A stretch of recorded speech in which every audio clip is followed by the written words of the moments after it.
दुनिया के सबसे बड़े लोकतांत्रिक देश हिंदुस्तान में हर किसी को अपने धर्म की उपासना करना या पूजा पाठ और इबादत करने का हक है और उन्हें इसके लिए कोई रोक नहीं सकता।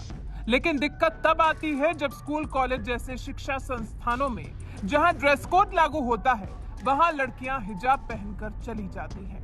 ऐसे स्थानों पर कम से कम ड्रेस कोड का पालन करना चाहिए, लेकिन दक्षिण राज्य कर्नाटक के शिक्षा संस्थानों में जब ड्रेस कोड का पालन नहीं किया गया तो बीजेपी सरकार ने सख्त कदम उठाते हुए स्कूल, कॉलेजों में हिजाब पहनने पर ही बैन लगा दिया, जिस पर सो कॉल्ड सेक्युलर्स और कट्टरपंथी मौलानाओं को तकलीफ होने लगी और ओवैसी जैसे नेताओं ने इस मुद्दे पर खूब राजनीति भी की। लेकिन जिन मुस्लिम लड़कियों पर हिजाब पहनने से रोक लगाई गई थी, उनमें एक लड़की तबस्सुम शेख भी थी, जिन्हें हिजाब बैन होने से कोई परेशानी नहीं हुई, क्योंकि तबस्सुम शेख ने हिजाब की बजाय शिक्षा को प्राथमिकता दी और आज इसी कदम के दम पर उन्होंने इतिहास रच दिया है।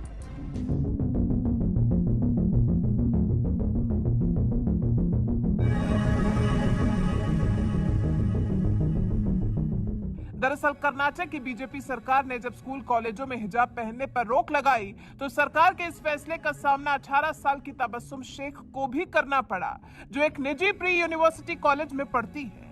लेकिन उन्हें सरकार के फैसले से कोई दिक्कत नहीं हुई, क्योंकि तबस्सुम शेख के लिए धार्मिक विश्वासों का पालन करने से ज्यादा जरूरी शिक्षा हासिल करना था। इसीलिए उन्होंने हिजाब छोड़कर शिक्षा को चुना और उनका ये फैसला कितना सही था वो अब जाकर सामने आया है, जब उन्होंने अच्छे नंबरों के साथ टॉप किया है। शुक्रवार को कर्नाटक प्री यूनिवर्सिटी शिक्षा विभाग की ओर से आयोजित पीयूसी द्वितीय परीक्षा में शीर्ष अंक हासिल करते हुए इस साल स्टेट आर्ट्स में टॉप किया है। उन्होंने 600 में से 593 अंक हासिल किए हैं और हिंदी, मनोविज्ञान और समाजशास्त्र में 100 अंक हासिल किए हैं। बेंगलुरु की नागरत्नम्मा मेधा कस्तूरी रंगा शेट्टी राष्ट्रीय विद्यालय यानी NMKRV कॉलेज फॉर वुमेन की छात्रा तबस्सुम शेख ने कहा, मैंने हिजाब छोड़ने और अपनी शिक्षा जारी रखने का फैसला किया। हमें शिक्षा के लिए कुछ बलिदान करने की आवश्यकता होती है। पूरे कर्नाटक में पीयूसी में हिजाब प्रतिबंध को लेकर विरोध प्रदर्शन के दौरान हुई अराजकता को याद करते हुए तबस्सुम ने कहा, वो अपनी शिक्षा पर इसके प्रभाव के बारे में चिंतित थी, क्योंकि तब तक उन्होंने हमेशा कक्षा में हिजाब पहना था। लेकिन सरकार के फैसले के बाद उन्होंने हिजाब छोड़कर अपनी शिक्षा जारी रखना बेहतर समझा। द इंडियन एक्सप्रेस से बात करते हुए तबस्सुम शेख बताती है, इसने मुझे प्रभावित किया। मैं चिंतित थी। मेरे कुछ दोस्त दूसरे कॉलेजों में चले गए जहां हिजाब पहनने की अनुमति थी और कुछ अन्य ने स्कूली शिक्षा शुरू करने के लिए स्विच किया। लेकिन शिक्षा और हिजाब के बीच मैंने शिक्षा को चुना। बड़ी चीजों को पूरा करने के लिए हमें कुछ बलिदान करने की आवश्यकता होती है। तबस्सुम शेख ने आगे बताया, राज्य सरकार के आदेश के बाद जब वो कॉलेज जाती थी तो रास्ते में हिजाब पहनती थी और कैंपस में प्रवेश करते समय नियम का पालन करती थी। मेरे कॉलेज ने एक अलग कमरा निर्धारित किया था जहां मैं कक्षाओं में जाने से पहले हिजाब उतार सकती थी। वहीं तबस्सुम शेख के पिता अब्दुल खौम शेख, जो पेशे से इलेक्ट्रिकल इंजीनियर हैं, उन्होंने बताया, जब आदेश लागू किया गया था मैं बहुत स्पष्ट था कि हमें देश के कानून का पालन करना चाहिए, क्योंकि शिक्षा बच्चों के लिए महत्वपूर्ण है। तबस्सुम शेख की सफलता बता रही है कि उन्होंने शिक्षा संस्थानों में हिजाब पहनकर जाने से बेहतर अपनी शिक्षा को तरजीह देना समझा, इसलिए आज वो बेहतर अंकों से टॉप कर सकी है। तो वहीं तबस्सुम की यह सफलता उन कट्टरपंथी मौलानाओं के साथ ही नेताओं के मुंह पर भी करारा तमाचा है, जो हिजाब को मुद्दा बनाकर राजनीति कर रहे थे। अगर कर्नाटक की बीजेपी सरकार का हिजाब पर बैन लगाने वाला फैसला इतना ही गलत होता तो हाई कोर्ट भी इस पर बैन लगा देती, लेकिन कोर्ट ने भी माना कि हिजाब इस्लामिक परंपरा का हिस्सा नहीं है और छात्र छात्राओं को यूनिफॉर्म का उल्लंघन या मनमाने कपड़े पहनकर स्कूल आने का अधिकार नहीं है। बहरहाल, हिजाब के बजाय शिक्षा को तरजीह देने वाली तबस्सुम शेख ने जिस तरह से अच्छे अंकों के साथ टॉप किया है, उस पर आपका क्या कुछ कहना है? अपनी राय हमें कमेंट कर जरूर बताएं। साथ ही हिजाब मामले पर AIMIM सांसद असदुद्दीन ओवैसी ने क्या कुछ कहा, आइए आपको सुनाते हैं। अब मीडिया बोलती तुम खामखा इसको उत्तर प्रदेश में ला लिए।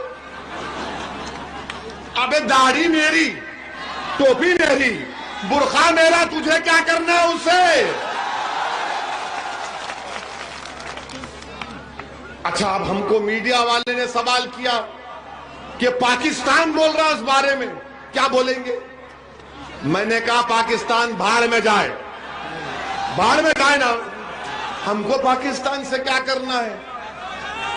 अखिलेश से पूछो, जिन्ना का नाम तो वो लिए, हम तो नहीं लिए। पाकिस्तान भाड़ में जाए, बोले नहीं पाकिस्तान ने कहा, हमने कहा पाकिस्तान से हम बताना चाह रहे हैं कि मलाला पर हमला पाकिस्तान में हुआ था, मलाला वहां से नहीं पड़ी तो उसको बरतानिया जाना पड़ा। ये हमारी बच्चियां यहां पर रहेंगी, इज्जत से रहेंगी और पढ़ेंगी और नेक और काबिल बनेगी। तो हम पाकिस्तान को भी पैगाम देना चाह रहे हैं। अरे ठहरो, अभी मीडिया वाले 6 बजे चलाएंगे, हम इनके दूल्हे भाई हैं, भाईजान हैं, हमारे नाम से ही बिकता है ना। इधर समाजवादी हमारा चेहरा दिखाकर डराती, उधर बीजेपी हमारा चेहरा दिखाकर डराती। हम तो सबकी लैला है। तो पाकिस्तान के बारे में हम ये कहना चाहेंगे कि मलाला पे हमला पाकिस्तान में हुआ, उसको वहां पर पढ़ना पड़ा। पाकिस्तान के संविधान के लिहाज से कोई गैर मुस्लिम वहां का वजीर आजम प्रधानमंत्री नहीं बन सकता। हम पाकिस्तान के लोगों से कहेंगे इधर मत देखो, उधर ही देखो। तुमको, तुम्हारे पास बलूचियों का प्रॉब्लम, तुम्हारे पास क्या क्या झगड़े हैं, तुम उसको देखो। ये देश मेरा है, तुम्हारा नहीं है, हमारे घर का मामला है। आप इसमें अपनी टांग या अपनी नाक मत अड़ाओ, जख्मी हो जाएंगी तुम्हारी टांग और नाक। तुमको इस्लाम के माने समझ में नहीं आए, हमको समझ में आ गए। तो बहरहाल मेरे अजीज दोस्तों और बुजुर्गों, हिम्मत और हौसले से काम करिए। और मीडिया के लिए कह रहा हूं, हम उस बच्ची से वीडियो कॉल भी करके आए हैं। मैं मुस्कान से उनके वालिद से बात किया, उनके वालिद को कहा कि आपने अच्छी तरबियत दी अपनी बेटी की, उसको, उसके हिम्मत और हौसले को अल्लाह और बुलंद करे। तो उस बच्ची ने हमसे भी बात की और उसने कहा कि ओवैसी साहब, हम आपके भाषण को सुनते हैं। मैंने कहा अरे यहां भी सुन रहे हैं, मगर खैर हम मुबारकबाद देते हैं और हम आपको बताना चाह रहे हैं कि बुर्का, हिजाब और चादर, केरला हाईकोर्ट ने कहा कि ये इस्लाम का एसेंशियल फीचर है, एसेंशियल चीज है। ये कोई नहीं करता, कोई बात नहीं है। और हमारा मानना यह है कि जब भारत के पार्लियामेंट में दाढ़ी और टोपी के साथ बीजेपी और नरेंद्र मोदी पर तनकीद कर सकते हैं, तो ये बच्ची हिजाब पहनकर जा रही है तो क्यों रोक रहे हैं?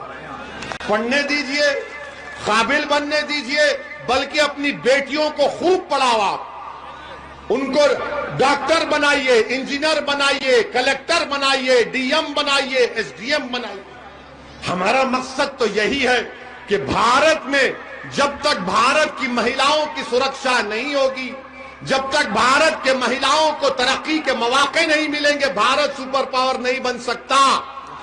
सुपर पावर बनना है तो महिलाओं को उनका जायज मुकाम मिलना जरूरी है।